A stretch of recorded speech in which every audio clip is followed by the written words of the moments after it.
할렐루야. 하나님께서 우리 가운데 은혜를 더하여 주시고 우리를 영육간에 강건하도록 이끌어 주시기를 소원합니다. 예수를 닮기라고 하는 그런 주제를 가지고 계속해서 우리가 하나님의 말씀을 통해서 우리가 어떤 믿음의 모습, 또 지금 우리가 행하고 있는 여러 가지 믿음의 삶들을 다시 점검해 보고 하나님께서 주시는 말씀의 그 참뜻과 의미를 따라서 우리가 새롭게 하기를 원하고 있습니다. 우리 지난주에 예수님과 제자에 대해서 말씀을 좀 나누셨고요. 오늘 제자의 길에 대해서 말씀을 이어가려고 합니다.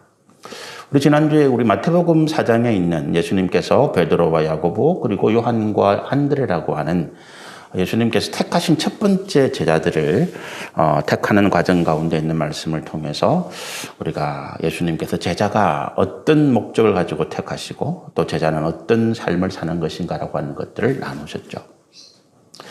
예수님께서 이 땅에 성육신하시고 오셔서 하신 가장 중요한 일은 십자가 대속의 죽음이다. 그렇게 우리가 알고 있습니다. 예수님 이 땅에 오신 목적이 그거예요.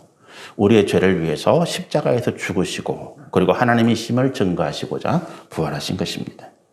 그런데 예수님께서 그 3년의 공생의 동안 십자가의 길을 가시는 동안 많은 제자들을 부르시고 또 그들을 훈련하시고 그들에게 하나님 나라를 또 맡기시는 그런 모습들을 보이십니다.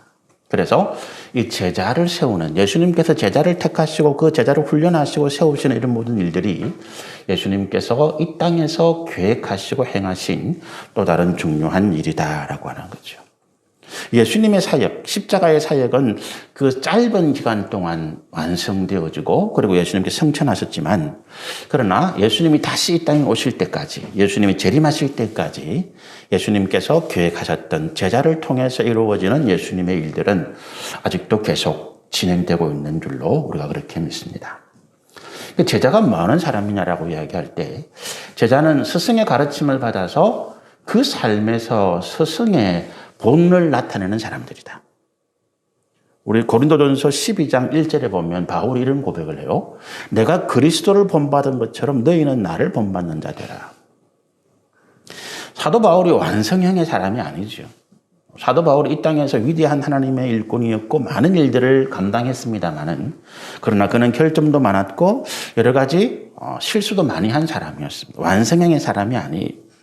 그럼에도 불구하고 사도 바울이 고린도 교회 성도들을 향해서 또 우리를 향해서 내가 그리스도를 본받은 것처럼 너희는 나를 본받는 자 되라 이렇게 말할 때에 그 본받는다는 의미가 예수님께서 행하신 일들을 나는 정말로 그 일을 향해서 내 전 삶을 드리고 달려간다. 그것이 내 삶의 목적이다라고. 너희들도 나와처럼 예수님께서 이 땅에서 행하신 그 일들, 가르치신 말씀을 내 삶에, 우리의 삶의 목적으로 삼아갔으면 좋겠다. 이게 이제 바울이 말한 본뜻이죠. 바울이 행위 하나하나를 본받는 것이 아니라 바울이 예수님을 쫓아 따라갔던 그 의미, 그 목적, 그것이 오늘 우리에게 있게 되기를 바라는 마음이고 그것이 제자의 삶이다라고 하는 거죠. 예수님께서 가르치셨거든요. 그래서 오늘 주님의 제자들도 이 가르침을 계속하고 있습니다. 사실 설교는 가르침의 역할도 있지만 설교는 엄밀하게 따지면 가르침이라고만은 말할 수 없어요. 우리 예배 중에 설교는 좀 다른 여러 가지 의미가 있기 때문에 그래서 우리가 예배 중에 설교 한 번 들은 걸로 나는 오늘 말씀을 다 배워서 이렇게 생각하지 마시고 어떻게 하든지 여러분이 삶에서 하나님 말씀을 배우는 기회를 잡고 또 말씀을 배우기 위해서 애를 쓰셔야 됩니다. 제가 월요일부터 금요일까지 계속 말씀을 보내는 이유도 거기 있어요. 잘 하기 어려우시니까 짧은 시간에 우리 말씀을 따라서 같이 묵상해보고 또 같이 기도해봤으면 좋겠다는 그런 내용이죠. 예수님께서 가르치심이 우리가 하나님께서 그 구약 시대에 주신 그 구약의 말씀들을 예수님께서 새롭게 해석하신 거거든요. 새롭게 해석했다는 의미가 과거의 것들에 대해서 모든 것을 부정하고 그래서 전과 다른 어떤 의미도 조금 있어요. 그런데 예수님께서 구약 시대의 가르침, 그 바리새인들 그리고 제사장들 그리고 수많은 유대의 어떤 성경 하나님 말씀을 가르치는 서기관들을 그 말씀을 예수님께서 책망하신 가장 근본적인 이유는 그들이 말씀을 해석함에 있어서 너무나 자기 주관적 또 자기의 어떤 중심적인 해석을 하고 그것을 가르쳤다. 그것이 시대를 지나다 보니까 모세를 통해서 하나님께서 주셨고 모세를 통해서 가르침 주셨던 그거와는 완전히 상이한 완전히 다른 어떤 말씀의 해석, 말씀의 가르침들이 거기에 나타났더라. 그래서 오히려 말씀을 가르치고 배우고 따르는 사람들 그 유대인 전체가 하나님의 말씀을 따라서 천국, 하나님 나라로 가는 것이 아니라 오히려 멸망의 길로 가는 그런 모습을 나타나고 있었기 때문이라는 거죠. 그 대표적인 사례가 고르반이라고 하는 거잖아요. 그죠? 고르반이 하나님께 드린다라고 하는 아주 좋은 의미의 단어인데 그런데 유대인들이 이 인색함 때문에 자기의 욕심 때문에 그가 하나님 앞에 드리고 난 다음에 아버지께 부모를 섬기고 봉양하는 것에 쓰려고 하는 것이 아깝더라는 거예요. 그래서 내가 부모를 섬길 것이 없어. 이유는 내가 하나님께 드렸기 때문에 내가 부모님을 섬길 것이 없어 라고 핑계를 댈 때 이것이 합당하다. 그래, 부모를 섬기는 것보다 하나님을 섬기는 것이 더 중요하지 라고 해서 어떤 정당성을 주었다는 거예요. 그러나 하나님은 그렇게 말씀하시지 않는다는 거죠. 육신의 부모에 대해서 하지 못하는 것은 하나님께 대해서 하지 못하는 것과 똑같다는 거예요.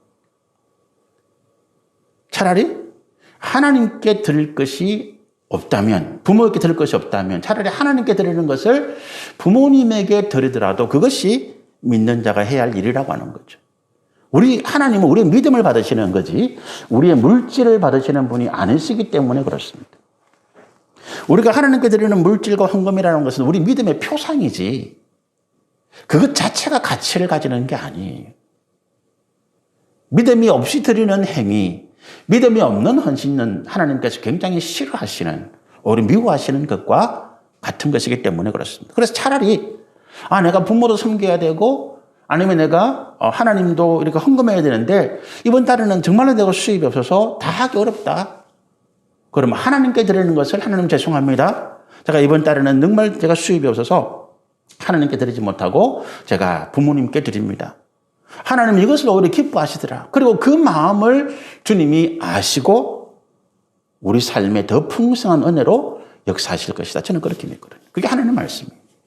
간음, 이혼에 대한 문제, 살인에 대한 문제, 이웃에 대한 사랑, 하나님의 사랑 다 예수님께서 우리 인간의 욕심과 탐욕으로 인해서 변질시키고 그래서 하나님의 말씀을 왜곡되게 가르쳤던 당시의 바리새인들이나 유대 교사들의 가르침을 하나님의 참뜻에 맞게 바꾸신 것이 주님의 가르침이에요. 그 대표적인 가르침이 산상수훈의 말씀이거든요. 그러니까 우리는 오늘 우리가 목회자들이 또는 성경을 가르치는 우리 성경의 교사들이 하나님의 말씀을 가르친다고 할 때 이걸 떠나면 안 되죠. 저도 사람이기 때문에 말씀을 전할 때, 말씀을 해석하고 이해할 때 제 개인적인 감정 아니면 그때의 어떤 상황들이 드러날 때가 많아요. 그래서 우리가 하나님 앞에 이런 부분들을 없애기 위해서 기도하고 금식하기도 하고 말씀을 전하는 자로서 오직 그 말씀의 참뜻에 충실하기 위해서 제 마음을 다스리는 이런 것들을 제가 굉장히 애를 많이 쓰는 이유가 거기에 있습니다. 하나님의 말씀을 원뜻, 우리에게 주신 그 뜻에 우리가 다른 것들을 붙이지 않는다. 사람의 감정이나 사람의 생각이나 사람의 목적을 거기에 두지 않는다. 그리고 예수님께서 하셨던 3대 사역이죠. 말씀을 가르치고 복음을 전하고 백성들 중에 약한 것과 병등을 고치는 이런 일들을 오늘 주님의 제자들이 계속 감당해 나가고 있는 것입니다. 우리가 지난주에 마태복음 4장의 말씀 가운데 이 예수님의 제자들 4명, 이 처음 제자들 4명이 왜 그렇게 적극적인 순종이 가능했나? 조금의 망설임도 없이 우리 같으면 굉장히 갈등하고 고민할 텐데 이분들이 조금의 망설임이나 갈등도 없이 주님이 부르실 때에 예? 하고 즉시 하던 일을 내려놓고 따라갔다라고 하는 거죠. 제가 지난주에 제 이야기도 잠시 들었는데 제가 부르심에 대해서 오랜 기간 동안 고민하고 제 가족의 문제, 생활의 문제 이런 것들을 고민하다가 39살에 이제 하나님 앞에 내가 부르심에 순종하고 왔다 그랬잖아요. 굉장히 갈등했거든요. 그러면서 여러 가지 핑계를 참 많이 댔거든요. 그런데 그것이 어떻게 가능하냐? 즉각적인 순종이 가능하냐? 5가지 문제가 있는 것 같아요. 첫 번째는 이 주님의 하나님의 공의와 사랑이라는 게 있잖아요. 우리 이 땅을 보면서 공의롭지 못하고 정말로 그 참 사랑이나 우리가 마음을 둘 곳이 없을 때 낙심하고 절망하는데 거기를 넘어서서 하나님이 살아계시고 하나님의 진리가 있기 때문에 이 땅에 반드시 하나님의 공의와 사랑하심이 나타나야 된다. 이게 당위성이거든요. 하나님이 살아계시다는 의미가 그거예요. 하나님이 죽은 분이 아니기 때문에 과거의 공자나 무슨 누구의 위대한 스승의 가르침들이 책 속에 있기 때문에 그게 세상에 나타나는 당위성이 없어요. 또 실천하면 그만이고 안 하면 그만인데, 그런데 하나님의 말씀 가운데 있는 그 공의와 사랑과 긍휼과 자비와 화평이라는 것은 하나님이 지금도 살아계셔서 이 땅을 주관하고 우리를 다스리기 때문에 반드시 나타나게 되어 있는 거예요. 반드시 나타나게 되어 있습니다. 그래서 그런 당위성이 있는데도 불구하고 지금 세상을 보니까 그게 없더라는 거예요. 고통하는 사람, 절망하는 사람, 정말로 억울하고 원통한 일 가운데 썰어서 눈물 흘리는 사람들이 많은데도 불구하고 이 땅의 어떤 정치가들이나 어느 누구도 그들의 마음을 헤아려주지 않더라는 거예요. 그런 걸 보고 듣고 겪으면서 우리 마음 가운데 하나님 이 땅에 제발 좀 주님의 공의와 사랑하심을 나타내 주십시오라고 하는 이런 어떤 목마름, 갈급함이라 그러잖아요. 이런 것들이 있는 사람, 그런 것들을 가지고 있는 사람이 주님께서 그와 같이 말씀하실 때 순종할 수 있다는 거죠. 오늘 돌아가는 상황을 보면서 이건 나와는 상관없는 일이야. 어제 우리 그 단일 기도회 간증하신 북한의 선전 선동원 그 분이 자기는 그 고난의 행군 때 김정일이 그 고난의 행군이라서 북한의 식량난 때문에 300만 명이 굶어 죽어갈 때 자기는 군인이기 때문에 쌀밥 먹던 거를 어쨌든 옥수수 강냉이를 먹었지만 안 굶었다 그랬잖아요. 그리고 밖에 있는 사람들이 굶어 죽어간다는 소리를 들었지만 그거는 나와 상관없는 것으로 생각했거든요. 왜? 나는 지금 잘 먹고 있으니까.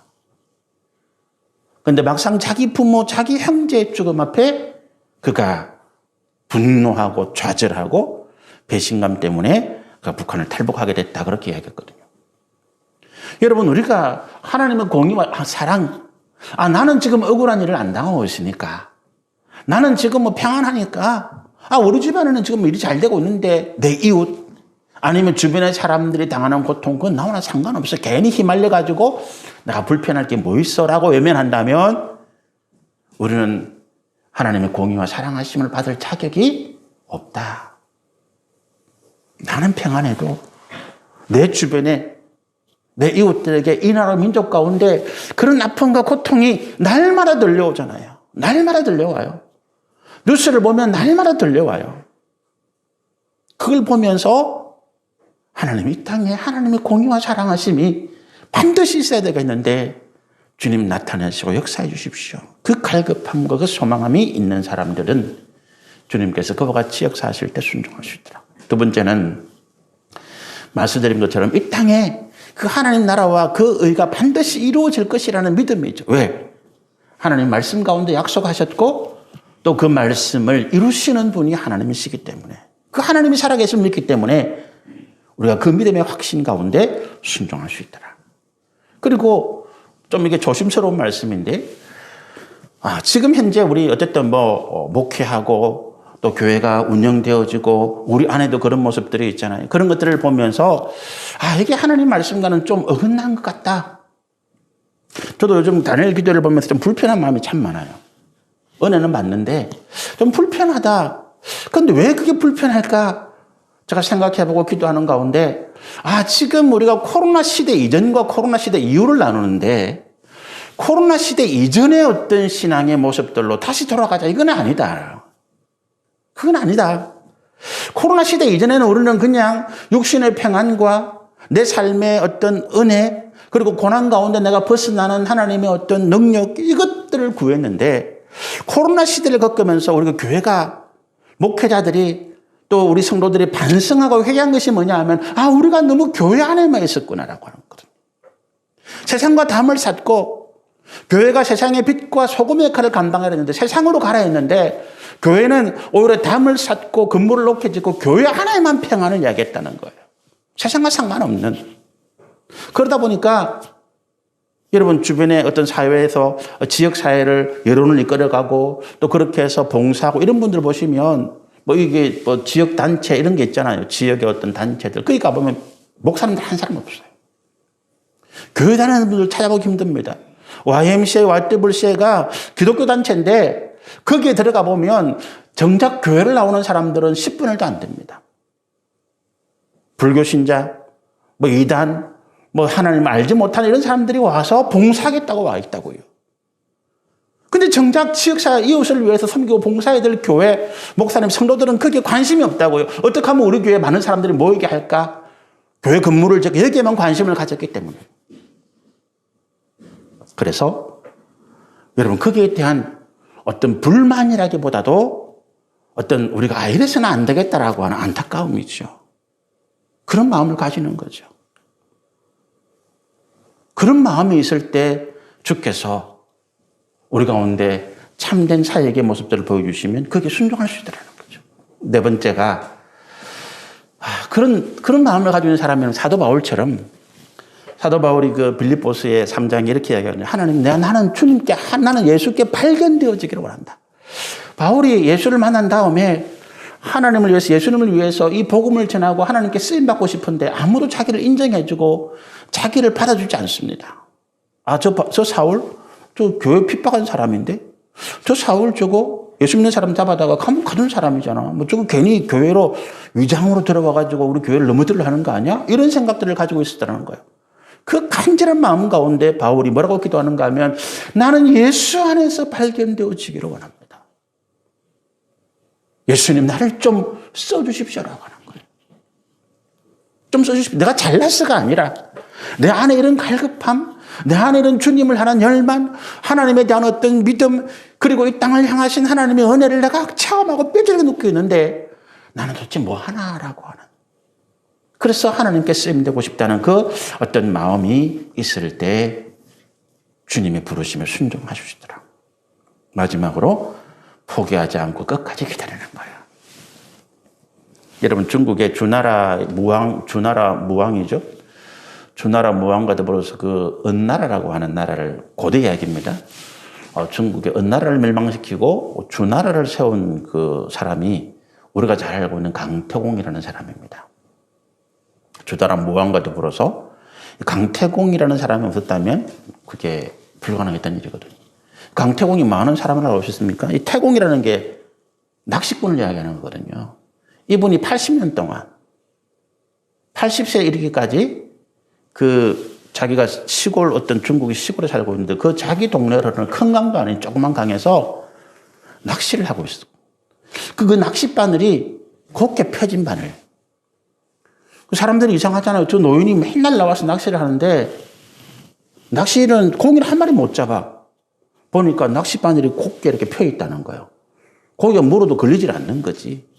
그 지나간 사람이 묻는 거죠. 아니 할아버지 맨날 낚시나 하는데 그래가지고 고기 잡겠어요? 뭐 핀잔하고 놀릴 때 이분이 이런 이야기해요. 나는 물고기 잡는 게 아니라 나는 세상을 잡으려고 한다. 근데 아무도 그 사람 몰라주는 거지요. 그런데 거기에 대한 소문을 주나라를 건국한 무왕이라는 사람이 듣고 찾아오는 거예요. 그리고 그분과 함께 며칠을 지나면서 그분이 가지고 있는 어떤 지혜, 지식, 또 사람됨을 보고 무릎을 꿇고 내 스승이 돼 주십시오라고 이야기한다. 그리고 그 무왕과 함께 80세에 그분이 그 악한 정치 가운데 있던 나라를 멸망시키고 다시 새로운 나라를 건국하더라는. 여러분 세상을 향해서 마음을 가진 사람도 80년을 참더라는 거예요. 우리가 하나님을 향한 소망을 가지고 있는데 지금 당장 안 해준다고 포기하고 낭망하고 하나님 올해까지 안 해주시면 나 이제 하나님 안 믿을 거예요. 그런 말을 한다는 것은 참 하나님 보기 우리 부끄럽다.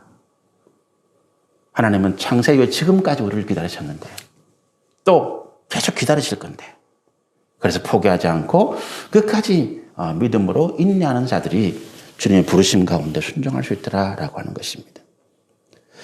그러니까 지난주에 대한 제가 말씀을 시간 없어서 다 마무리 못한 부분들을 말씀을 드렸고, 오늘 본문에 보면 이제 제자의 길인데, 우리가 이 부분에 대해서 마가복음에 나오는 내용대로 좀 내용이 길어요. 또 보면 28절부터 우리 32절의 말씀 보면 좀 다른 내용의 말씀이 중간에 끼 있는 것 같아. 무슨 망대를 세우고 전쟁을 하러 나가는데 뭐 계산해보지 않겠느냐, 뭐 이런 이야기가 나오니까 이게 무슨 제자하고 상관이 있겠나.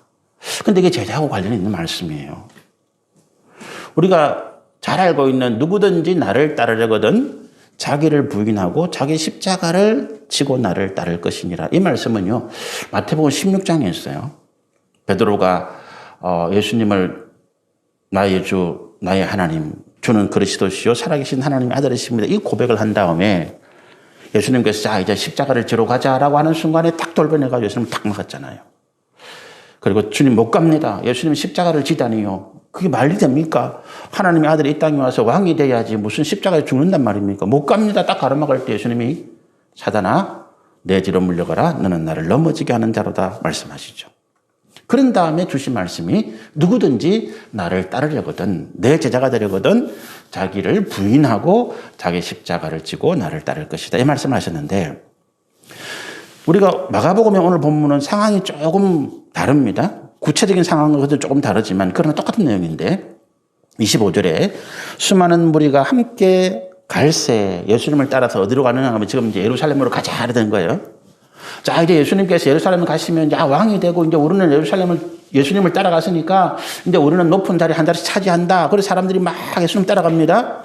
그런데 그 무리를 보고 예수님께서 하신 말씀이거든요. 26절에 무릇 내게 오는 자가 자기 부모와 처자와 형제와 자매와 더욱이 자기 목숨까지 미워하지 아니하면 능히 내 제자가 되지 못하고. 이 말씀을 딱 하시니까 사람들이 섬찟한 거예요. 뭐야? 예수님을 따라가려면 마누라, 처자, 집이고 재산이고 심지어는 내 목숨까지 내놔야 된다고? 이런 이야기가 딱 나오니까 많은 사람들이 멈칫하는 거죠. 이게 뭐야? 내가 지금 예수님 따라가가지고 내가 성공하려고?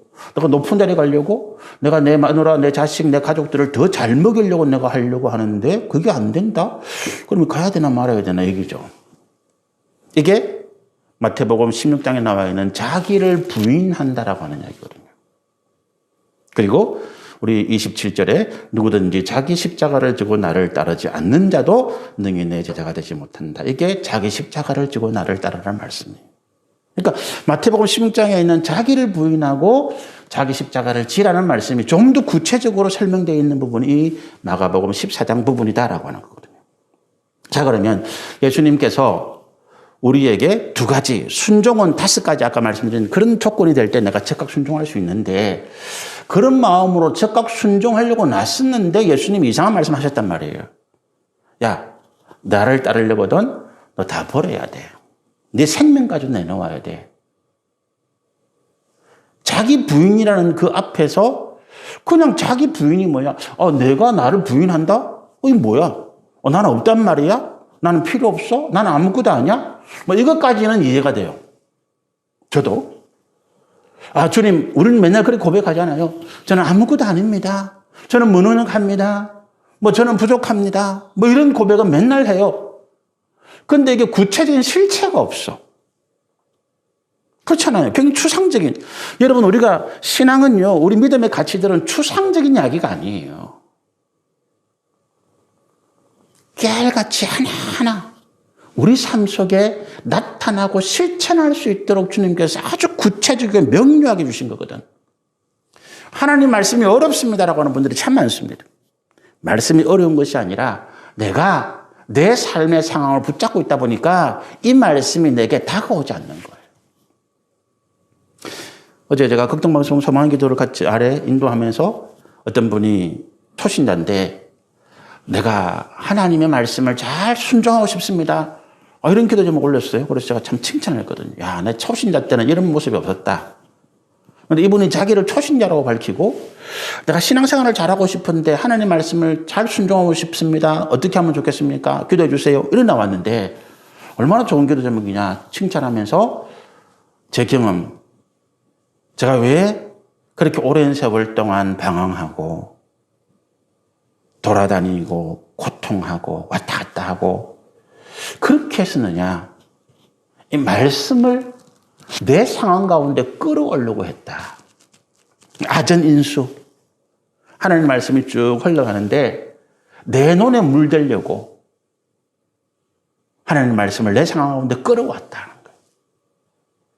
자, 여러분에게 큐티를 개인적으로 하지 말라고 자꾸 말씀드리는 이유가 거기 있어요. 이게 훈련이 안 되면 우리 큐티 책이 보면 말씀을 내 삶에 구체적으로 적용 이런 게 나온다고요. 그럼 이게 뭐예요? 오늘 내가 뭐 사업상 누구를 만나야 되는데 계약을 해야 되는데 아니면 오늘 자녀와 문제가 생겼는데 남편과 문제가 생겼는데 그 말씀 속에서 내 구체적인 상황에 맞는 걸 찾아내야 돼. 그럼 뭐예요? 이게 억지로 그 말씀을 끌어와야 된다고.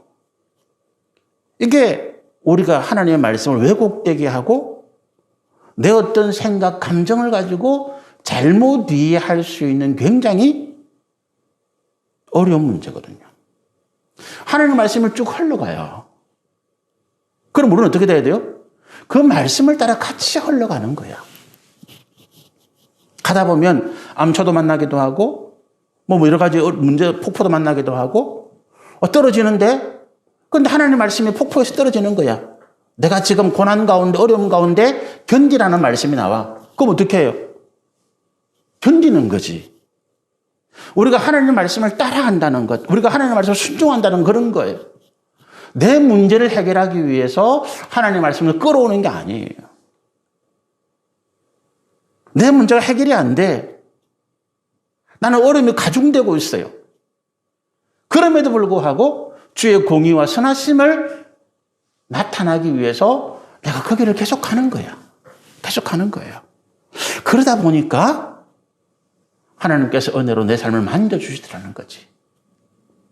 그 고통과 어려움을 내가 견딜 수 있는 능력, 은혜를 주시더라는 거예요. 우리 다니엘 기도의 첫째 날인가요? 그 사모님 한 분, 그분 뭐 경력을 자세히 이야기는 안 했지만 뭐 미국에서 공부하고 아주 훌륭한, 그런데 전 세계 오지를 다니면서 코로나 시대도 계속해서 복음을 전하는, 근데 그분이 2년 전에 남편을 먼저 보내고 또 얼마 전에 몇 달 전에 자기 아들, 자기 사랑하는 제자들이 코로나에 걸려서 죽을 뻔한 위기에 빠지고, 그런 상황에서도 이 제자들이 그 남미나 아프리카나 아직도 코로나가 위험한 거주에 가서 말씀을 전하려고 할 때, 복음을 전하려고 할 때 자기는 못 말렸다 그랬잖아요. 왜? 위험한 걸 알지만 그게 하나님 나라와 그를 위해서 가야 될 것 같으면 가야 된다는 거지. 그게 우리가 말씀을 따라간다는 거예요. 말씀을 따라간다는 의미가 그거예요. 내가 지금 코로나에 걸렸어. 내 남편이 암으로 돌아가셨어. 내가 슬픔 빠져서 하나님 나를 위로해 주세요. 위로의 말씀을 받고 내가 앉아있는 것은 하나님의 말씀을 따라가는 것이 아니다. 위로가 있어야 되죠. 하나님의 은혜로 우리가 회복되어야 됩니다.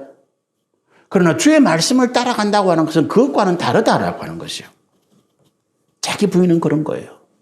삶의 가치, 기준이 육신적인 것에서 영적인 것으로 옮겨가는 거야. 그걸 말씀하는 거예요. 누가 내 가족, 내 자녀, 귀하고 아까운 줄 모릅니까? 여러분이 열심히 일해서 벌은 것, 제가 3가지로 쓰라고 말씀드리죠. 첫 번째는 여러분 가정을 위해서 쓰세요. 여러분 가정과 가족의 삶을 위해서 쓰십시오. 내가 돈 많이 벌었는데 내 가족과 가족을 내팽개치고 다른 일 한다? 악한 겁니다. 내가 열심히 일한 것, 하나님께서 내게 은혜와 복을 주시는 것, 내 가족, 내 자녀, 내 가정을 위해서 쓰라고 주신 거예요. 나를 위해 주신 거예요. 두 번째는 어떻게 하라고요? 미래를 위해서 준비하라. 보험도 들고 적금도 들고 연금도 들고, 하나님이 다 책임져 주실 건데 목사님 그 무슨 믿음 없는 소리입니까? 어리석은 소리 하지 마세요. 그건 하나님을 시험하는 거예요. 내가 준비 안 해놓고 나중에 급할 때 하나님 도와주세요, 하나님 안 계십니까? 이건 하나님 시험하는 거예요. 내게 은혜 주시고 복 주실 때 거기에는 내 미래를 준비하라고 하신 거거든. 수장절이 그런 의미잖아요. 추수감사절이 그런 의미예요. 우리 다음도 추수감사절인데 다 먹고 쓴 게 아니에요. 겨울을 준비하고 내년을 준비하는 거지. 그걸 할 수 있도록 주신 하나님의 은혜를 감사하는 거지. 그 두 번째예요. 세 번째, 하나님의 나라와 그 의를 위해서 쓰라는 거예요. 헌금하고 이것을 위해서 도우고 선교하고 구제하고. 하나님께서 우리에게 주신 물질은 그렇게 쓰는 거예요. 세 가지. 그러면서 아끼고 내가 어떤 육신의 정욕과 탐욕을 위해서 사용하지 않는 거죠. 그 이야기입니다. 버리라는 이야기가 아니에요. 우리가 내 가족, 내 자녀, 내 건강, 내 육신의 문제 때문에 하나님께서 내게 맡기신 영적인 문제를 외면하지 말아라는 그런 사람들은 하나님의 예수님의 제자가 될 자격이 없다라고 하는 거죠. 그리고 예수님에 대한 사랑과 그분을 주신 사명이라는 열정이 넘쳐야 된다는 거예요. 그렇잖아요. 여러분 사업을 하는 사람은 사업에 대한 열정이 있어야 되지요. 직장에 다니는 사람은 그 직장에 대해서 열정이 넘쳐야 일을 할 수 있습니다. 마찬가지. 우리가 주님을 위해서 부름받았다. 내가 주의 일을 한다라고 할 때 그에 대해서 열정과 열심이 없으면 못해요. 제가 열심보다도 방향이다 자꾸 말씀드리는 게 열심이 필요 없다는 이야기가 아닙니다. 열심이 반드시 있어야 돼요. 그러나 그 열심이 열심되게 하는 것, 그 열심을 통해서 선한 열매를 맺게 하는 것은 방향이다라고. 주님을 향한 우리의 뜻이 있을 때 그게 이루어지는 것이다. 이 말이지 방향만 있고 내가 주님을 위해서 살겠습니다. 아무것도 안 한다. 주님이 책망하시는 거죠. 한 달란트 받은 사람은 그렇게 책망받은 거예요. 한 달란트 받았어. 예수님 주셨잖아요. 그런데 그가 아무것도 안 했어요. 주님이 악하고 게으른 종아 그렇게 말씀하시는 거죠. 열정과 열심이 없다는 거예요. 그리고 자기 부인은 장차 받을 상급과 영광에 대한 소망으로 현재의 고난과 어려움을 이겨낸다는 거지요. 이게 자기 부인이 자기 생명을 내놓을 각오. 우리 그런 이야기 하잖아요. 저성보다 이성에서 개똥밭에 굴러도 그게 낫다. 사는 게 낫다는 거죠. 죽은 다음엔 아무 소용이 없다는 거예요. 그런 사단이 우리를 속이는 속임이고요. 우리 이 땅에서 다른 사람들이 볼 때 참, 저 사람 왜 이렇게 죽었어? 아깝다. 저 사람 참 어리석은 사람 아니야? 그런 소리는 사단이 하는 이야기. 거기에 속지 마세요. 하나님께서 우리에게 영광과 상급이 이 땅에서보다 하나님 나라에서 받을 것은 바울 사도의 고백에 따르면 이 설명이 안 된다. 고린도 후서에 보면 그가 천국에 갔다 온 경험을 이야기하는데 고린도 11장에 그런 내용이 있잖아요. 천국에 갔다 온 경험을 이야기하는데 이 말로는 설명이 안 된다는 거예요. 왜? 봤는데 내가 그걸 어떻게 표현할지를 모르겠다. 내가 가지고 있는, 사람이 가지고 있는 어떤 언어, 사람이 가지고 있는 이해를 가지고는 이게 설명이 안 되고 표현할 수가 없더라는 거예요. 그런데 있더라는 거지. 말할 수 없는, 그래서 말할 수 없다는 표현을 쓰거든. 말할 수 없는 영광과 상급이 나를 위해서 준비되어 있더라. 나는 이제 그것 보고 간다. 자기는 봤다는 거예요. 역시 자기 부인이에요. 가족 아깝고, 아이고, 내 부모 잘 섬겨야지요. 내 자녀 잘 키워야죠. 내 건강 중요합니다, 하나님. 그러나 거기에 가치를 두지 말라는 거예요. 필요 없다는 것이 아닙니다. 그 육적인 가치에서 영적인 가치로 가치를 옮겨와라. 그럼 누가 돌봐요? 하나님이 책임지시더라고요. 내 부모, 내가 돌보는 것 이상으로 하나님이 책임지시더라고요. 내 자녀, 내가 양육하고 내가 애쓴 것 이상으로 하나님께서 그 자녀를 세우시더라. 내 가정의 평안, 하나님께서 그와 같이 은혜 가운데 역사하시더라 라고 하는 것입니다. 그 다음에 이제 자기 십자가를 진다는 표현이 이런 거죠. 하나님 나라와 그 을을 위해서 육신의 평안과 세상의 성공을 포기하고 버립니다. 바울이 그런 고백하잖아요. 나는 예수 그리스도를 위해서 지금까지 내가 붙잡아왔던 모든 것들을 더러운 배설물, 똥오줌처럼 생각해서 버린다. 그거 똥오줌을 이게 좋다고 가지고 오는 사람이 없잖아요. 호주머니에 넣고 금고에 보관하는 사람이 없잖아요. 몰라서 그렇지 알고 나니까 이거는 진짜 더러운 똥오줌 같은 거던데 바울의 고백이 그런 거예요. 그래서 기꺼이 내가 즐거움으로 감사함으로 십자가는 뭐예요? 고난, 희생이거든.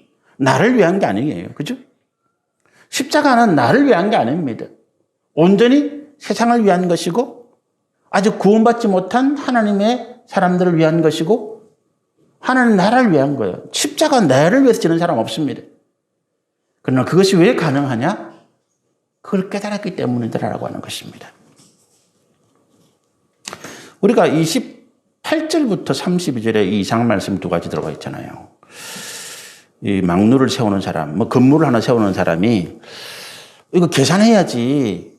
계산을 잘못해가지고 나중에 이게 비용이 모자라가지고 준공이 안 되면 망신이잖아.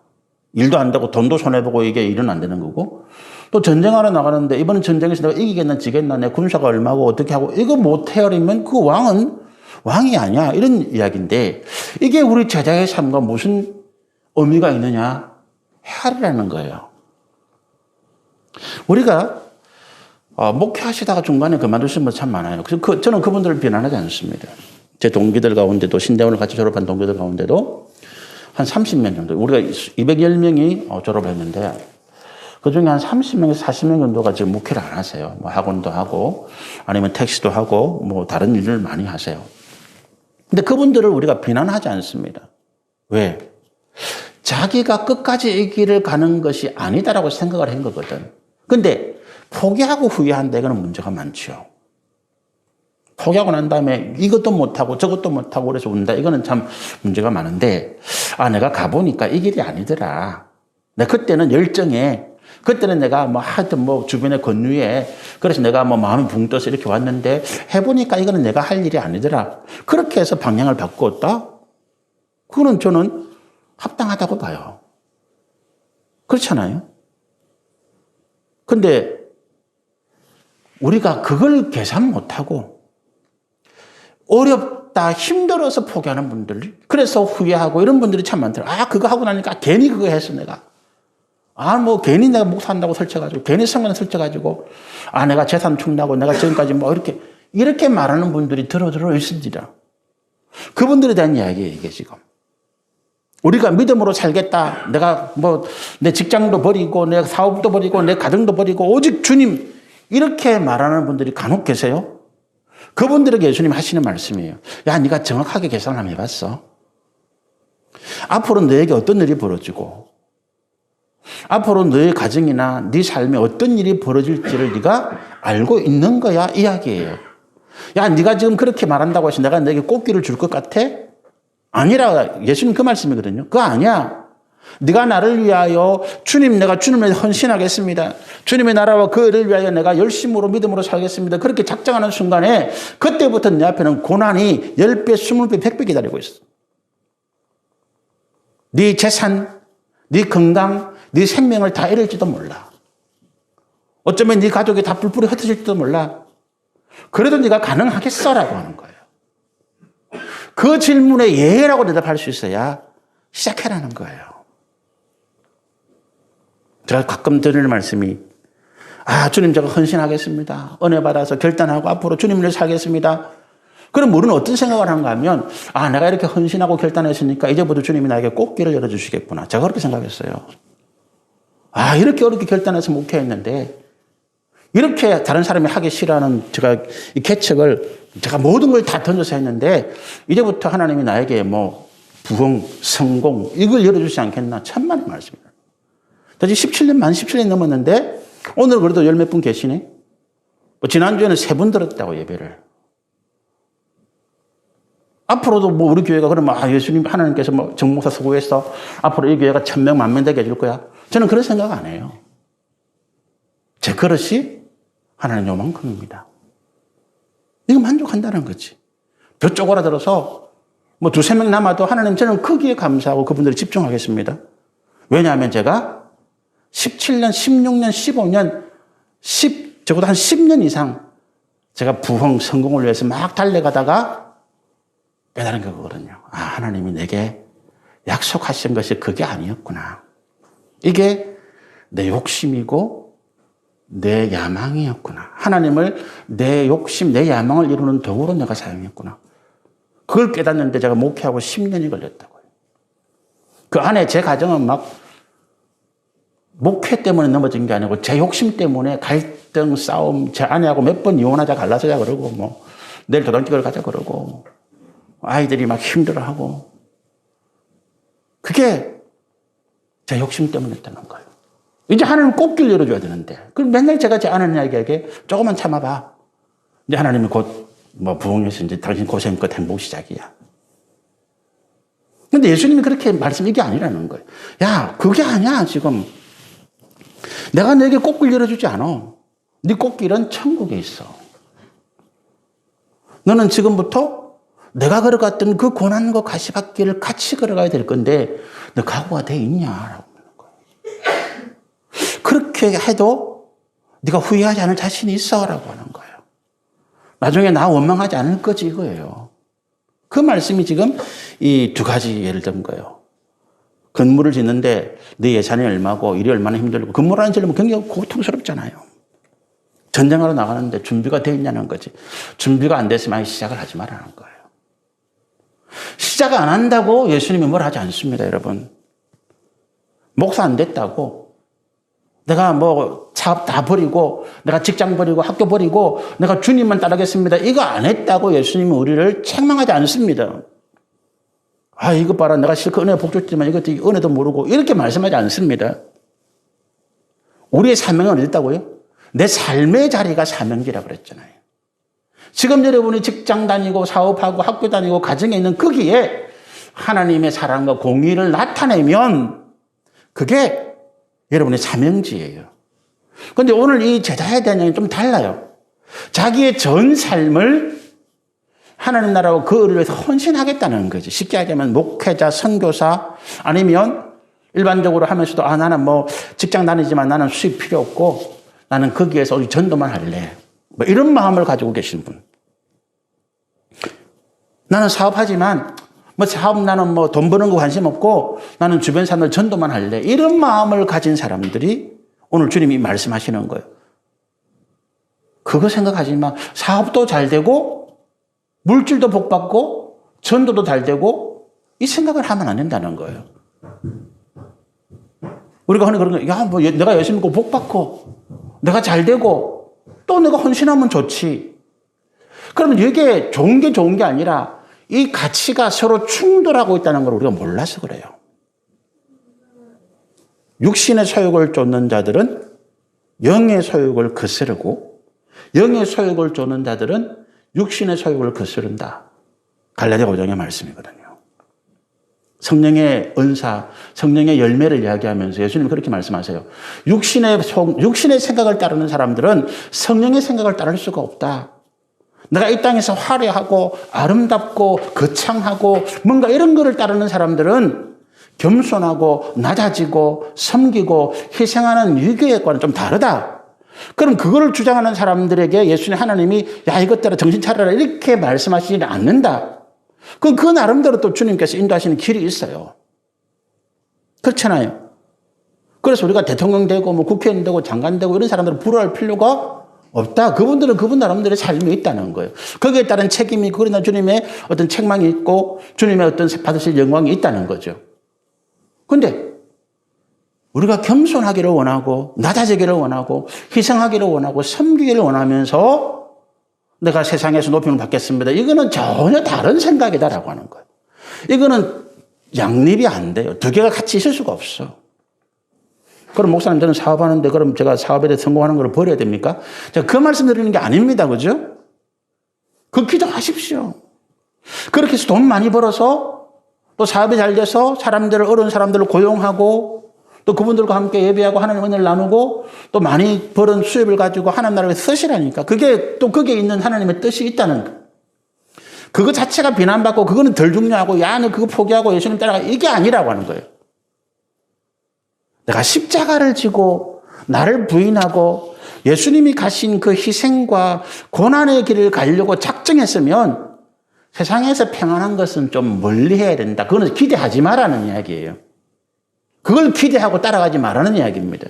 이해가 되시죠? 그 제자의 길이에요. 여러분 십자가 대속의 구원은 무조건적인 은혜입니다. 그죠? 그러나 제자의 길은 우리 선택이에요. 내가 선택하는 겁니다. 주님이 따라올래 물으시잖아요. 그게 내가 예스 할 수 있고 노 할 수 있습니다. 노 한다고 예수님이 야, 넌 끝이야. 이래 안 하신다고요. 그 삶에 여전히 하나님의 은혜와 복이 있습니다. 또 그 삶을 인도하시는 주님의 다른 계획과 섭리가 또 있습니다. 그러나 내가 예스라고 목회자인 제가 하나님 앞에 제가 목회자로 섬기겠습니다. 제가 결단하고 서원했다면 그럼 거기에서 네가 뭐 세상에서 잘되고 영광받고 존귀받고 뭐 이름 높이고 이거는 생각하지 마라라고 하는 거예요. 그 말씀입니다. 그 선택을 할 때 네가 잘 생각해봐라라는 거예요. 네가 목사해서 세상에서 좋은 뭐 명예 얻고 영광 그건 아니다. 오히려 비난받고 고난받고 어려움 당하고 힘든 일이 훨씬 더 많을 거다. 제가 목회하면서 제 아내와 제 자녀를 통해서 그걸 절실히 느끼고 있거든요. 제 아내가 늘 그런 이야기예요. 내가 사모가 아니었다면 나는 지금쯤 존경받고 사람들과 함께 열심히 얼마나 더 잘할 수 있을 텐데 내가 사모가 되는 바람에 이렇게 됐다고. 그 말 맞아요. 그러나 그 사모로서 충성되게 감당하는 그것을 주님이 기뻐하시고 영광과 상급이 또 있더라라고 하는 거죠. 그것이 우리가 오늘 예수님께서 말씀하신 이 누가복음을 통해서 주시는 제자의 길이다. 제자의 삶이다. 주님이 우리 가운데 그런 부르심을 간혹 주세요. 그게 두 번째 소명인데 거기에 순종하고 헌신하려고 하는 분들이 기도하면서 주님, 내가 어떻게 주의 뜻 가운데 따라가야 될 것인지 우리 여기 전도사님이 이제 내년에 안수를 받으실 텐데 그런 고민을 하시는 거죠. 목사된 것 사람들이 축하 아닙니다.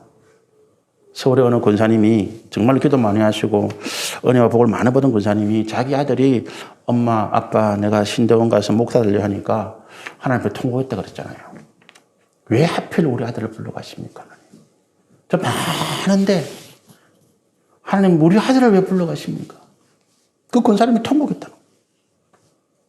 저는 그거를 이해합니다. 이해해요. 제 아들이 지금 목회하고 이제 저는 내년에 안수를 받는데 제하고 저 아내하고 그 아이 부부를 보면서 참 걱정이 많아요. 제가 저걸 잘 감당해야 되는데 앞으로 그 훈련과 연단을 어떻게 감당할지. 지금도 사역하는 그 교회에서 갈등하고 그래서 저한테 전화하면 야단받을 것 같아서 제 엄마한테 이야기를 하거든요. 제 아내한테. 아빠한테 이야기하지 마. 아빠한테 이야기하면 혼날 것 같으니까. 갈등과 고민 그 이해한다.